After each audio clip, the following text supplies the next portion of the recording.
National tea কোম্পানির অর্থ কর্মকর্তা মোহাম্মদ কেরামত আলীর অদ্ভুত চাকরির কাহিনী। পদত্যাগ করেও 30 মাস ধরে দায়িত্ব পালন, পদোন্নতি এবং বেতন বৃদ্ধির চুক্তি। হবিগঞ্জের খবর রিপোর্ট। ন্যাশনাল টি কোম্পানির অর্থ কর্মকর্তা মোহাম্মদ কেরামত আলী এক অনন্য উদাহরণ তৈরি করেছেন। চাকরির নিয়ম অনুযায়ী প্রথম একবার অব্যাহতি নেওয়ার আবেদন করলে সেটি সঙ্গে সঙ্গে মঞ্জুর হয়েছে বলে বিবেচিত হয় এবং এর সাথে পরিচালনা পর্ষদ থেকেও গৃহীত হলে তা আর প্রত্যাহারের সুযোগ থাকে না। কিন্তু মোহাম্মদ কেরামত আলী সেই নিয়মের বিপরীতে গিয়ে পরপর দুবার পদত্যাগ করেছেন। তারপরও দিব্যি চাকরি করে যাচ্ছেন প্রায় 30 মাস যাবৎ।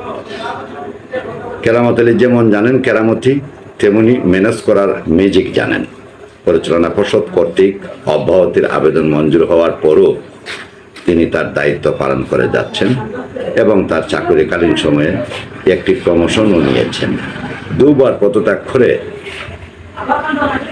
একটি জিএম পদে পদোন্নতি ভাগিয়ে নিয়েছেন, যা সরকারি কর্মচারী আচরণ বিধিমালার পরিপন্থী এবং গুরুতর শাস্তিযোগ্য অপরাধ।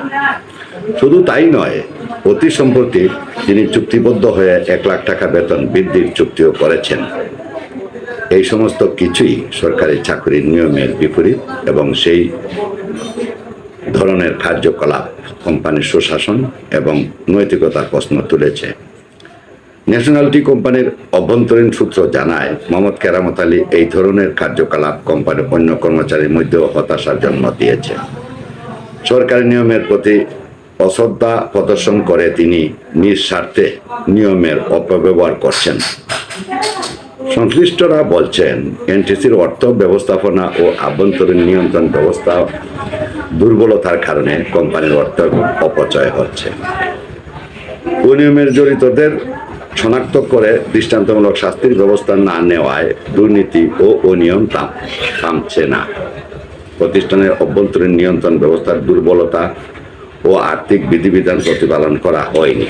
এ বিষয়ে কোনো ব্যবস্থা নেয়নি এনটিসি পরিচালনা পর্ষদ।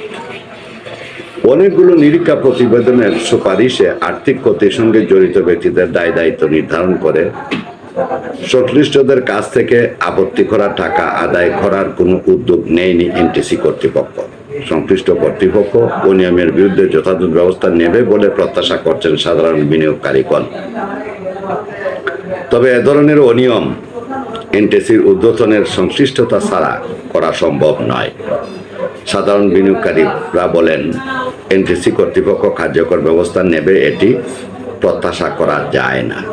তাই সংশ্লিষ্ট বাণিজ্য মন্ত্রণালয়কে অনিয়মের বিরুদ্ধে ব্যবস্থা নেবে বলে প্রত্যাশা করছেন সাধারণ বিনিয়োগকারী। অনিয়মে জড়িতদের শনাক্ত করে দৃষ্টান্তমূলক শাস্তির ব্যবস্থা না নেওয়া হলে এ ধরনের প্রতিবেদন একের পর এক হতেই থাকবে। এ নিয়ে হবিগঞ্জের খবর 25টি প্রতিবেদন প্রকাশ করেছে, কিন্তু দুর্নীতি ও অনিয়ম কমছে না। এ বিষয়ে কোম্পানির উচ্চ পর্যায়ে তদন্তের প্রয়োজন দেখা দিয়েছে। সরকারি চাকরির নিয়ম ও সুশাসনের প্রেক্ষাপটে এই ধরনের কার্যকলাপ কোনোভাবেই গ্রহণযোগ্য নয়। কোম্পানির সুনাম রক্ষার্থে এবং নিয়মিত প্রক্রিয়া বজায় রাখতে মোহাম্মদ কেরামত আলীর বিরুদ্ধে দ্রুত ব্যবস্থা নেওয়া জরুরি। এই ঘটনা প্রমাণ করে যে সরকারি নিয়মের প্রতিপালন ও সুশাসন নিশ্চিত করতে স্বচ্ছতা ও দায়বদ্ধতা অপরিহার্য। এমন অদ্ভুত এবং অনৈতিক কার্যকলাপের প্রতি কঠোর পদক্ষেপ গ্রহণ করতে হবে, যাতে ভবিষ্যতে এমন কোনো ঘটনা আর না ঘটে।